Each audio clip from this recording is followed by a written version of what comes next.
তিনি যে বললেন যে অযোগ্যরা যদি ফরেন অ্যাফেয়ার্সে চলে যায় তাহলে দেশকে কিভাবে ডিল করবে, দেশের কূটনৈতিক বিষয়গুলো কিভাবে হ্যান্ডেল করবে। উনি যেটা বলতেছেন একটু অতিরিক্ত বাড়িয়ে বলে ফেলেছেন। আমি কি এই জায়গায় মূর্খ কথাটা উচ্চারণ করেছি? আমি কি কথাটা অযোগ্য একবার উচ্চারণ করেছি যে যারা কোটা ভিত্তিক যাচ্ছে মুক্তিযুদ্ধের সন্তান, তা কিন্তু বলিনি। হ্যাঁ, মূর্খ কথাটা উনি বলেন নাই, কিন্তু উনি বলছে অযোগ্যদেরকে যদি সেই রকম জায়গায় নিয়োগ দেওয়া হয় যেখানে কিনা আমি অযোগ্য আইএএস বলি নাই, অফিসারদের কাছে আপনি বুঝতে পিছিয়ে পারেন নাই। থাকবে। আমি বলছি অপেক্ষাকৃত কম মেধাবী।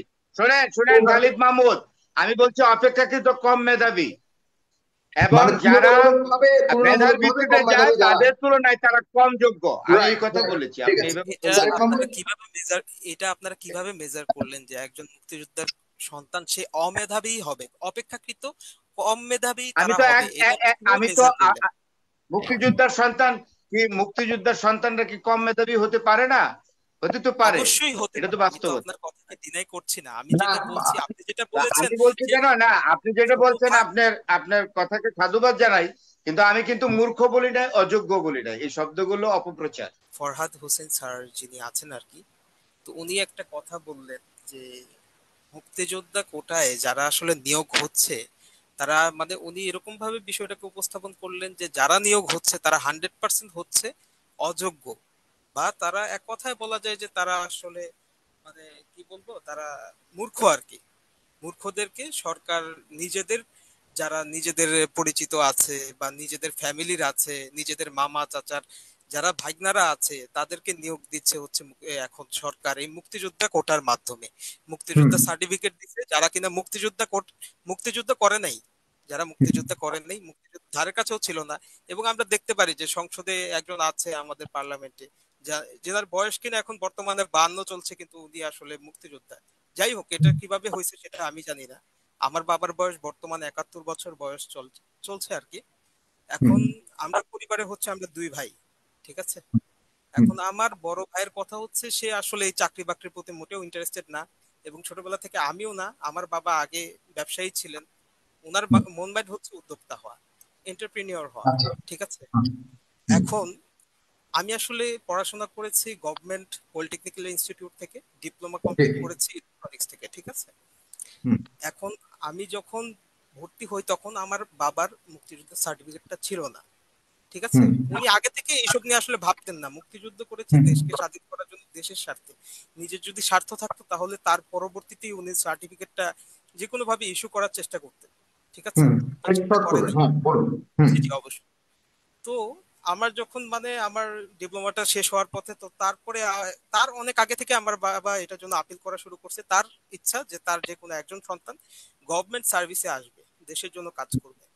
এখন আমার কথা হচ্ছে আপনার যে বিষয়টা আমি গত 3 দিন যাবত লক্ষ্য করছি আপনারা উপস্থাপন করার চেষ্টা করছেন, জানি না সেটা আপনি আপনার ইচ্ছায় নাকি আসলে জনগণ সেটা বলছে, হতে পারে ম্যাক্সিমাম হুম, জনগণ হতে পারে যে যারাও চাইছে না যে কোটার মাধ্যমে যদি একজন অযোগ্য প্রার্থী দেশের ইয়াতে আসে সে আসলে কি সার্ভ করবে দেশকে।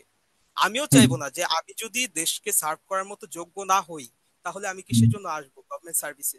গভর্নমেন্ট সার্ভিস মানে হচ্ছে এখানে চাকর, জনগণের চাকর হচ্ছে একজন গভর্নমেন্ট সার্ভিস জব হোল্ডার, ঠিক আছে। তাকে রাজস্ব থেকে পে করা হয়, সে তো হুম, জনগণের টাকায় ঠিক। চলছে, তার সারা জীবনটা চলছে জনগণের টাকায়। তাহলে সে কিসের জন্য, সে যদি অযোগ্য হয় তাহলে গভর্নমেন্ট সার্ভিসে সে কিসের জন্য আসবে। আচ্ছা, জি। সেটাকে বাদ দিলাম। এখন আমি তো গভর্নমেন্ট পলিটেকনিক্যাল ইনস্টিটিউটে চান্স পেয়েছিলাম নিজের যোগ্যতায়, যখন কিনা আমার ঠিক। বাবার মুক্তিযোদ্ধা সার্টিফিকেট ছিল না। তাহলে হুম, এখন কি আপনি বলবেন যে আমিও মুক্তিযোদ্ধা সন্তান এবং আমি যদি পরবর্তীতে মুক্তিযোদ্ধা কোটাটা থাকে এবং আমি যদি চাকরি পাই তাহলে আমি অযোগ্য হিসেবে নিয়োগ হব? বা জি। এই যে ফরহাদ হোসেন যিনি রয়েছেন তিনি যে বললেন যে অযোগ্যরা যদি ফরেন অ্যাফেয়ার্সে চলে যায় তাহলে দেশকে কিভাবে ডিল করবে, দেশের কূটনৈতিক বিষয়গুলো কিভাবে হ্যান্ডেল করবে। হুম। আমি যদি আমি যদি ফরেন অ্যাফেয়ার্স এর জন্য যোগ্য না হই আমি কেন সেটা সিলেক্ট করব? আমার ভিতরে তো এতটুকু, আমার দেশের প্রতি তো উনি এতটুকু উনি বলতে চেয়েছেন যে যারা সুবিধা নিয়ে যারা ওই দায়িত্বের মতো জায়গাতে চলে যায় তাদেরকে যদি ওই দায়িত্ব দেয়া হয় তারা কি মেধাবী মেধাবী যারা তাদের মতো করে কি তারা হ্যান্ডেল করতে পারবে কিনা কাউন্টার পার্টদেরকে, এটা খুব গুরুত্বপূর্ণ, সেখানে তিনি ফোকাস দেওয়ার চেষ্টা করেছেন। জি, আপনাকে অনেক সেটা ধন্যবাদ। অবশ্যই। না না, আরেকটা বিষয় আমি ক্লিয়ার করতে চাই।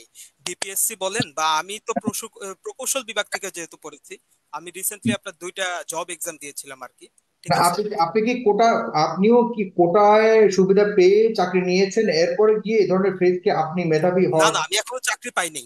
আমার কথাটা আপনি বুঝেন, একটু বোঝানোর চেষ্টা করি আমি আপনাকে বিষয়টা। হতে পারে যে আপনার আরো দর্শকরা এই জায়গায় রয়েছেন, জাস্ট জাস্ট আ মোমেন্ট, আমি আপনার এখানে ডেইলি আসবো না, ঠিক আছে? জাস্ট আপনি একজন সাংবাদিক, আপনি আপনি হচ্ছেন একজন রিপ্রেজেন্টেটর। বর্তমানে আপনি রিপ্রেজেন্ট করছেন বিভিন্ন মানুষের মতামতকে, আপনি মানুষের সামনে তুলে ধরছেন। সেই জন্য আসলে আপনার কাছেও আমার আশা যে আমার মতামতটা আসলে আপনার কাছে পৌঁছানো উচিত। সেটা হুম কি ঠিক না? জি। এখন বিষয়টা হচ্ছে, তারা আসলে রিটেন এক্সাম নেয়, ঠিক হুম আছে? রিটেনে সবাই আমরা একই কোশ্চেনে এক্সামটা দেই। হুম এখানে কোনো ধরনের আলাদা করে এক্সাম নেওয়া হয় না যে সে মুক্তিযোদ্ধা কোথা থেকে এসেছে, তো তাকে আলাদা একটা প্রশ্নপত্র দাও, সেই প্রশ্নপত্রের আন্ডারে সে পরীক্ষা দিবে। একই প্রশ্নপত্রের মাধ্যমে আমি পরীক্ষা দিয়ে ভাইবা পর্যন্ত যাই, আমি কি পাশ না করে যাই? তাহলে একজন যদি পরীক্ষায় পাশ করে, তাকে আপনি কিভাবে বলতে পারেন সে অযোগ্য, সে অমেধাবী? আপনারা মেধার কথাটা কিভাবে আনেন? আর মেধাটা আপনারা কি দিয়ে মূল্যায়ন করেন? আসলে মেধার মানে কি? একটা মেধার মানে কি হচ্ছে আপনারা কাগজে কলমে লিখছেন সেটা কি মেধা? মেধার মানে হচ্ছে তার বাস্তবিক সম্পর্কে কতটুকু জ্ঞান আছে, তাহলে মানে সে কোটা দেশের সুবিধাটা সম্পর্কে এক কতটুকু জানে। সেকেন্ড, কোটা সুবিধাটা দেওয়া হয় কোন পয়েন্ট, মানে কোন পর্যায়ে? আপনি সব পরীক্ষা দিচ্ছেন, অন্যদের মতোই দিচ্ছেন, মুক্তিযোদ্ধার সন্তান হওয়া সত্ত্বেও বা নাতি হওয়া সত্ত্বেও, তো সুবিধাটা 30% যে কোটা সুবিধা চাচ্ছেন, এটা কোথায় যাচ্ছে? আমি তো 30% কোটার কথা বলছি না। দেখেন, 30% কোটা দেওয়া হয়েছিল বঙ্গবন্ধুর সময়, যাতে কেউ বাদ না না না যায়। না না না না, এটা ভুল বলছেন। বঙ্গবন্ধু 30% কোটা দেয়নি। আমার কাছে মনে হয় এই বিতর্কে গেলে অনেক সময় লেগে যাবে।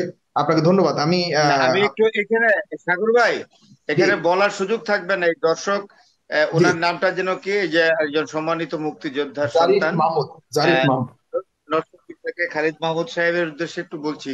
উনি কিছু কথা বাড়িয়ে বলছেন, আমি কিন্তু একবারও বলি নাই যে মুক্তি যারা কোটায় যাচ্ছে তারা মূর্খ, তারা একেবারে লেখাপড়া জানে না।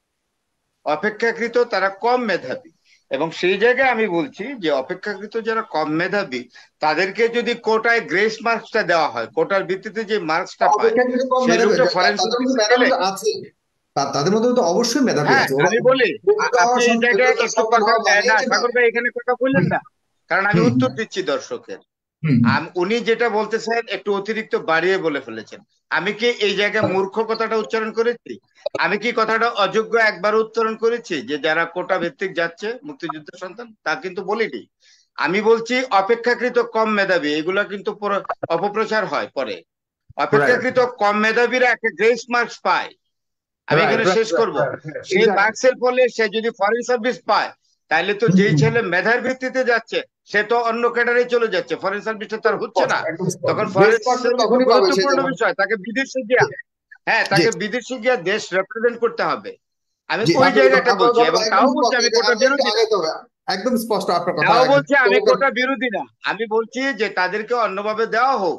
অপেক্ষাকৃত রাইট রাইট, কিন্তু মেধার মেধার সাথে ভিত্তিতে যারা ভালো কম্প্রোমাইজ। ক্যাডারে যেতে পারে তাদেরকে ভালো ক্যাডার দিক, তারা তো গুরুত্বপূর্ণ পদে যাবে। কিন্তু আমি কখন মূর্খ বললাম, কখন অযোগ্য বললাম, এই শব্দগুলো তো চয়ন করা ঠিক হয় নাই। এটা তো জারিফ মাহমুদ, ডিস্টর্টেড জারিফ হয়েছে, মাহমুদ শুনতে বিকৃত পাচ্ছেন? হয়েছে। আপনি 10 সেকেন্ড, জি 10 জি সেকেন্ডে জি কিছু বলবেন? 10 সেকেন্ডে। জি। এখন জি, বিষয়টা হচ্ছে, দেখেন আমি ওনার কথাটা পুরোপুরি শুনতে পারছি। হ্যাঁ, মূর্খ কথাটা উনি বলেন নাই, কিন্তু উনি বলছে অযোগ্যদেরকে যদি সেই রকম জায়গায় নিয়োগ দেওয়া হয় যেখানে কিনা আমি অযোগ্য আইএএস বলি নাই, অফিসারদের কাছে আপনি বুঝতে পিছিয়ে পারেন নাই। থাকবে। আমি বলছি দুর্ভাগ্য অপেক্ষাকৃত কম দুর্ভাগ্য মেধাবী। শোনেন শুনেন খালিদ দুর্ভাগ্য মাহমুদ, আমি বলছি অপেক্ষাকৃত কম মেধাবী, এবং মানে যারা মেধার তুলনামূলকভাবে ভিত্তিতে কম যায় মেধাবী যারা। তাদের তুলনায় তারা কম যোগ্য, আমি এই রাইট কথা রাইট, বলেছি, ঠিক আপনি আছে। এইভাবে এটা জারিফ বলবেন না। মাহমুদ, আপনারা কিভাবে মেজার এটা আপনারা কিভাবে মেজার করলেন যে একজন মুক্তিযোদ্ধার সন্তান সে অমেধাবী হবে, অপেক্ষাকৃত কম মেধাবী আমি তারা তো হবে, এটা আপনি কিভাবে আমি তো মেজার করলেন? মুক্তিযোদ্ধার সন্তান, কি মুক্তিযোদ্ধার সন্তানরা কি কম মেধাবী হতে পারে না?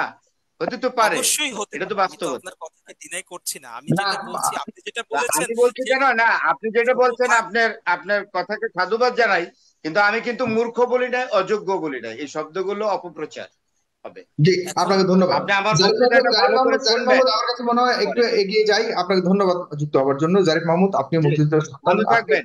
কোটার পক্ষে। আমিও দোয়া করি আপনি একটা ভালো চাকরি পান, সরকারি চাকরি পান। ধন্যবাদ।